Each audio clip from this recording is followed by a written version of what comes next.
नमस्कार दोस्तों।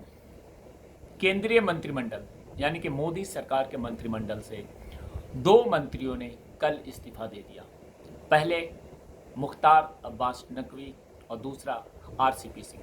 ये दोनों लोग मोदी सरकार में मंत्री थे, लेकिन कल इन्हें मंत्रिमंडल छोड़ना पड़ा और मुख्तार अब्बास नकवी और आरसीपी सिंह को लेकर के ये चर्चा पहले ही थी और बुधवार को कैबिनेट की बैठक में पीएम मोदी ने अपने दोनों केंद्रीय मंत्रियों मुख्तार अब्बास नकवी और आरसीपी सिंह को जम की तारीफ की मीटिंग्स में और कहा कि आप दोनों ने देश के विकास में अपना विशेष योगदान दिया है।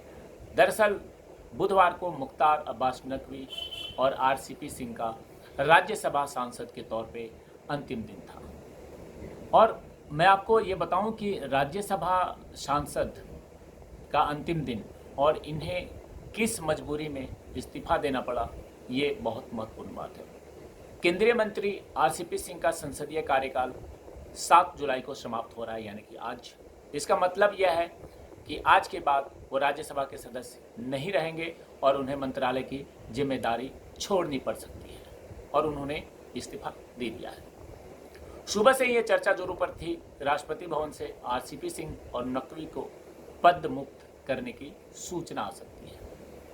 आपको ये बता दें कि भाजपा ने नकवी और आरसीपी सिंह को दोबारा राज्यसभा का टिकट नहीं दिया। हालांकि प्रावधान यह भी है कि बिना सांसद रहे दोनों नेता 6 महीने तक मंत्री रह सकते हैं। अटकलों में जहां नकवी का नाम उपराष्ट्रपति से लेकर के कई अन्य राज्यों के गवर्नर या एलजी के तौर पे चल रहा है, वहीं आरसीपी सिंह जो जदयू के हैं उनका बीजेपी में आने की चर्चा है। हालांकि जदयू नेता आरसीपी सिंह को लेकर के बीजेपी ने स्पष्ट किया है कि वो अभी पार्टी में शामिल नहीं हुए हैं। आरसीपी सिंह अगर बीजेपी में शामिल होते हैं तो यह सहयोगी दल जेडीयू को शायद रास नहीं आएगा। हालांकि राज्यसभा में राष्ट्रपति की ओर से मनोनयन की 7 सीटें खाली थी, जिसमें से 4 कल भर दिया गया है। फिलहाल दोनों को लेकर के स्थिति स्पष्ट नहीं है कि वे मंत्री बने रहेंगे या नहीं, लेकिन इन वक्त पे दोनों का इस्तीफा आ चुका है।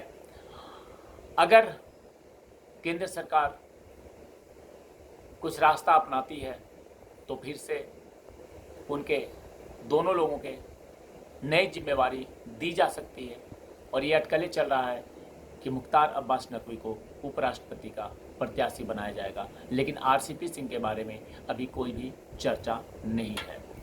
और उपराष्ट्रपति चुनाव के लिए नामांकन शुरू हो चुका है और संभावना है कि एनडीए जल्दी ही अपने उम्मीदवार के नाम का ऐलान करेगी।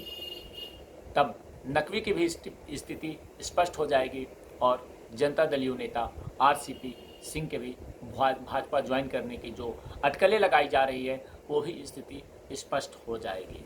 मोदी सरकार के ये दोनों कैबिनेट मिनिस्टर इस्तीफा दे चुके हैं। अब देखना यह है कि अब इन दोनों का भविष्य किधर जाता है और इन दोनों का आगे का क्या प्लान हो सकता है।